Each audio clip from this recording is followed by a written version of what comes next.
Bonjour à toutes et à tous, je suis Aziz Mimoun, avocat au barreau de Versailles. Bienvenue à ce nouveau biais juridique relatif à la protection et à la préservation de la santé et de la sécurité des salariés.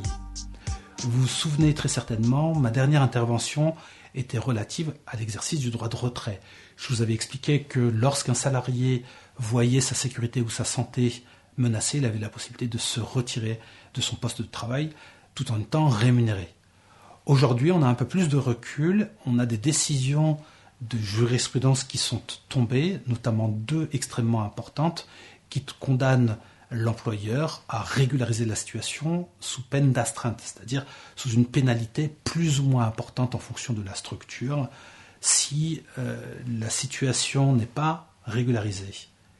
À Lille, c'est une association qui emploie des aides à domicile qui a été condamnée parce que ses salariés étaient exposés au risque d'être infectés. L'entreprise, donc l'association, doit appliquer les mesures réglementaires de protection. Elle avait doté cette association, ses salariés, de gel désinfectant, de gants et de masques FFP2. Elle avait aussi annulé les interventions auprès des clients diagnostiqués positifs. Mais le juge des référés a alourdi les obligations à la charge de l'employeur par 13 mesures. L'objectif n'est pas de vous les lister, mais notamment de prévoir par écrit les critères de maintien ou d'aménagement des prestations réalisées par les aides à domicile. C'est aussi le listing des interventions, leurs motifs et leur maintien qui doivent être donc listés. C'est également une procédure de prise de contact avec le client ou sa famille qui doit être mise en place avant chaque intervention afin de s'enquérir de la présence de symptômes. Les clients qui présentent une toux, même une toux légère, devront porter un masque pendant l'intervention. Les modes opératoires également doivent être revus pour s'adapter aux conditions de l'épidémie. L'employeur doit fournir des équipements adéquats aux salariés en fonction de chaque situation du client chez qui intervient l'aide à domicile. La mise en place également d'une procédure de traitement des déchets doit être absolument organisée, ce que nous dit donc le juge des référés de Lille. Deuxième décision et pas des moindres, c'est un arrêt de la Cour d'appel de Versailles rendu contre la société Amazon le 24 avril 2020. C'est toujours dans la même logique de protection de la santé des salariés que le tribunal judiciaire, alors d'abord de Nanterre, qui est confirmé par la Cour d'appel de Versailles, donc qui ont condamné la société Amazon à mettre en œuvre des mesures de protection de ses salariés. Alors, ce qui est extrêmement intéressant dans ce dossier, c'est que la société Amazon a été obligée de restreindre son activité aux seuls besoins de première nécessité, sous astreinte de 100 000 € par livraison qui viole cette interdiction. Les juges donc ont relevé que les mesures prises par la société Amazon n'étaient pas suffisantes. Et pourtant, Dieu sait qu'elle en avait pris beaucoup.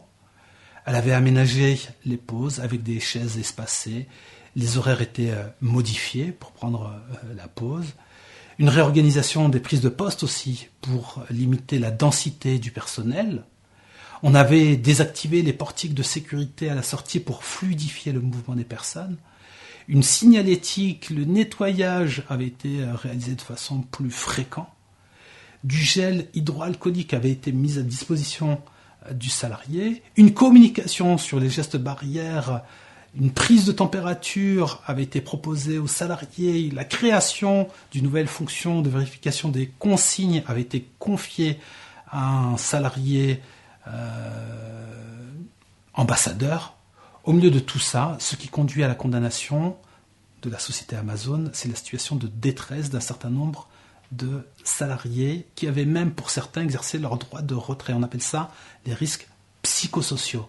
Aucune mesure, aucune audit, aucune discussion avec le comité social et économique n'avait été mise en place pour étudier l'impact du risque pour les salariés d'être infectés de cette maladie, n'avait été donc organisé. Deuxième manquement, et qui est absolument original en la matière, c'est l'obligation de formation. Alors, l'obligation de formation, ça n'est pas en tant que tel original à proprement parler, parce que c'est une mesure, une obligation légale prévue par le Code du travail, une obligation également souvent conventionnelle.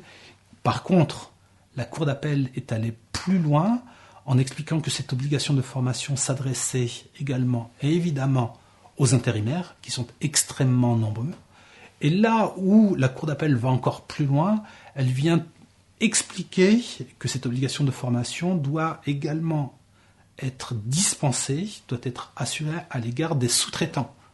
Vous l'aurez compris, à travers ces deux décisions, et très certainement beaucoup d'autres un peu partout en France, la préservation de la santé et de la sécurité salariée est un enjeu absolument extraordinaire, parce que l'employeur, quand bien même il aurait mis en place des mesures de préservation, bien souvent, elles sont considérées comme étant insuffisantes. Vous l'aurez compris, la préservation de l'état de santé des salariés est un enjeu qui devient absolument extraordinaire par les conséquences que cela peut avoir. Certes, au regard de l'état de santé qui est la priorité absolument fondamentale, mais également sur les épaules de l'employeur. N'hésitez plus, en cas de besoin, saisissez un avocat pour vous conseiller, vous défendre, s'il le faut, devant les tribunaux, pour faire en sorte que la priorité, votre santé, votre vie, soit préservée. Employeur, soyez prudents. Je suis Aziz Mimoun, avocat au barreau de Versailles. Je vous donne rendez-vous prochainement pour un nouveau billet juridique.